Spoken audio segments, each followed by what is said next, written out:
আসসালামু আলাইকুম রহমতুল্লাহি অবরাকাতুহ। আলহামদুলিল্লাহ ওয়াসসালাতু ওয়াসসালামু আলা রাসূলিল্লাহ বাদ। সুপ্রিয় দর্শক শ্রোতা ভাই বোন, আমাদের মধ্যে অনেকেই নিছক টাইম পাস করার জন্য, সময় কাটানোর জন্য লুডো খেলে থাকেন। অনেকে তাস, দাবা অথবা ক্যারাম ইত্যাদিও খেলে থাকেন। এ সমস্ত খেলা আজকাল সরাসরি খেলার পাশাপাশি অনেকে অনলাইনেও খেলে থাকেন। নিছক সময় কাটানোর জন্য যদি এই সমস্ত খেলাধুলো করা হয়, সেখানে যদি কোনো প্রকার পারস্পরিক আর্থিক লেনদেন না হয়, ইসলামের শরীয়তের দৃষ্টিকোণ থেকে এই সমস্ত খেলাধুলা জায়েজ নাকি না জায়েজ সে বিষয়ে আজ আমরা কথা বলবো ইনশাআল্লাহ বিইذনিল্লাহ। শুরুতেই যে কথাটা বলে রাখতে চাই তা হলো, একজন মানুষের স্বাভাবিক বিকাশের স্বার্থে সাধারণ খেলাধুলা এবং সুস্থ বিনোদন বা চিত্ত বিনোদনের বিষয়টিকে ইসলামী শরিয়া অ্যালাউ করে বিশেষ কিছু শর্ত এবং মূলনীতির আলোকে।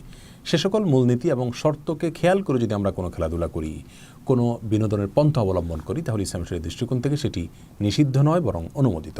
সে সমস্ত মূলনীতিগুলো কী কী, যেগুলোর ভিত্তিতে আমরা খেলাধুলা করতে পারি, সে বিষয়ে আমরা আলোচনার শেষাংশে কথা বলবো ইনশাআল্লাহ বিইذনিল্লাহ। শুরুতে আমরা দেখে নিই যে সমস্ত খেলাগুলো নিয়ে আমরা কথা বলছিলাম, সে সমস্ত খেলাধুলা সম্পর্কে কোরআন এবং হাদিসে সরাসরি কোনো কথা বলা আছে কিনা।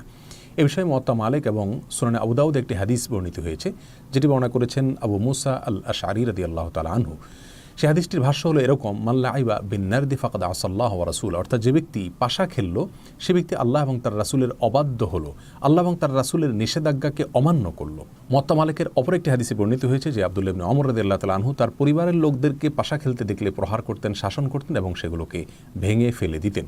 ইমাম ইবনে তাইমিয়া রাহিমাহুল্লাহ মাজমুউল ফাতওয়াতে একটি ফতোয়া উল্লেখ করেছেন যে ইমাম আবু হানিফা এবং ইমাম আহমদ ইবনে হাম্বল রাহিমাহুল্লাহ তাআলা তারা উভয় ফতোয়া দিয়েছেন যে ব্যক্তি পাশা খেলে, দাবা খেলে, এই ব্যক্তিকে তোমরা সালাম দিবে না, কারণ সে জঘন্য অপরাধে গুনাহে লিপ্ত। এই সমস্ত হাদিস এবং ফোকাহ কেরামের উক্তি থেকে দাবা এবং পাশা খেলা সম্পর্কে একটা পরিষ্কার নির্দেশনা আমরা পাচ্ছি। ইমাম মুহাম্মদ ইবনুল হাসান রাহিমাহুল্লাহ মুওয়াত্তা ইমাম মুহাম্মদের ভিতরে উল্লেখ করেছেন লা খায়রা ফিল লাবি কুল্লিহা মিনান নারদি ওয়া শাতরাঞ্জি ওয়া গায়রি যালিক, অর্থাৎ দাবা, পাশা এবং এই জাতীয় যে খেলা আছে এগুলোতে কোনো প্রকার কল্যাণ নিহিত নাই, অর্থাৎ ইসলামী শরিয়ার দৃষ্টিকোণ থেকে এগুলো অনুমোদিত নয়। আমরা দাবা এবং পাশার পাশাপাশি এই জাতীয় অন্য খেলাগুলোর সম্পর্কে ইমাম মুহাম্মদ রাহিমাহুল্লাহ একটা উক্তি আমরা পাচ্ছি। এর উপরে ভিত্তি করে অনেক ওলামা একরাম, অনেক ফোকাহ একরাম বলে থাকেন যে লুডো খেলাটাও দাবা এবং পাশা খেলার মতো নিষিদ্ধ, অর্থাৎ সেটাও পরিষ্কারভাবে হারাম। যদিও অনেক ফোকাহ একরাম সেটাকে মাকরুহে তাহরিমি বলেছেন, হারাম বলেনি। তার মানে নিষিদ্ধ হওয়ার ব্যাপারে ফোকাহ একরামের কোনো প্রকার দ্বিমত নেই। অর্থাৎ লুডো খেলা, এই খেলাটি দাবা, পাশা, অন্যান্য খেলার মতো নিষিদ্ধ খেলা, এ বিষয়ে পৃথিবীর তেমন কোনো ওলামা একরামের দ্বিমত পাওয়া যায় না। তবে নিষেধাজ্ঞার মাত্রাটা হারাম পর্যায়ের হবে নাকি তার চাইতে কিছুটা লঘু হবে, সেটা নিয়ে কিছুটা দ্বিমত রয়েছে। যদি কেউ কোনো প্রকার আর্থিক লেনদেন ছাড়া নিছক সময় কাটানোর জন্য লুডো খেলেন অথবা তাস খেলেন বা দাবা খেলেন, তাহলে সেগুলো ইসলামের শরিয়ার দৃষ্টিকোণ থেকে অ্যালাউড নয়।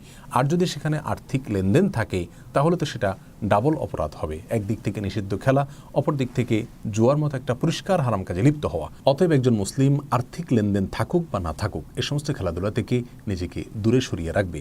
ইমাম নাসাই রাহিমাহুল্লাহ একটা হাদিস বর্ণনা করেছেন সূরা নাসাইতে, যে হাদিসের খোলাসা হলো এরকম যে এমন কোনো খেলা ইসলামী শরিয়ার দৃষ্টিকোণ থেকে অ্যালাউড নয়, অনুমোদিত নয়, যে খেলাধুলো মানুষকে আল্লাহ থেকে ভুলিয়ে রাখে।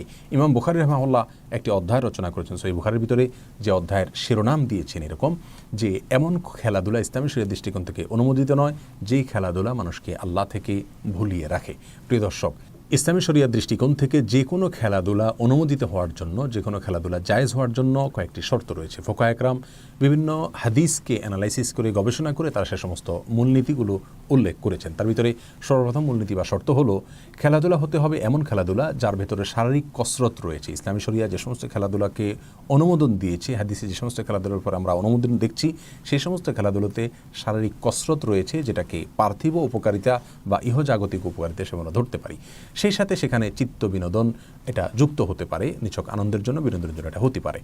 এটা হলো প্রথম শর্ত, যে সেখানে শারীরিক কসরত থাকতে হবে। লুডো, দাবা এই জাতীয় খেলা যেগুলোতে শারীরিক কোনো কসরত নেই বরং আরও শারীরিক স্থূলতা তৈরি করে, এগুলো এই শর্তের আলোকে নিষিদ্ধ খেলার ভেতরে পড়ে যায়। দ্বিতীয় যে শর্তটি রয়েছে তা হলো, সেখানে কোনো প্রকার আর্থিক লেনদেন পারস্পরিকভাবে হতে পারবে না খেলোয়াড়দের মধ্যে, তাহলে সেক্ষেত্রে সেটি জুয়ায় পর্যবেসিত হবে।